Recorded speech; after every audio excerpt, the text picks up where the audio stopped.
Hi friends, బాగున్నారా? Welcome to my channel Hariprasad హరివిల్లు. చూసారా rain lily? Rain lily ఎప్పుడు పూస్తుంది?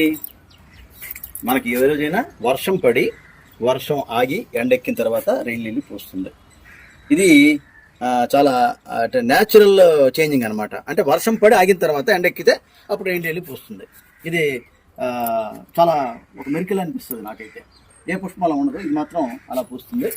ఆ రెయిన్ లిల్లీ ఒక గడ్డి మొక్కలాగా ఉంటుంది, కానీ చాలా అందంగా ఉంటుంది. పువ్వులు కొన్ని రకాలు కూడా ఉన్నాయి. ఇది మా దగ్గర మాత్రం ఈ పింక్ కలర్, ఈ కలర్ ఉందండి. చాలా చక్కగా పూస్తుంది. ఇది మొన్న నేను అక్కడికి విజయనగరం కూడా తీసుకురావడం జరిగింది. Okay friends.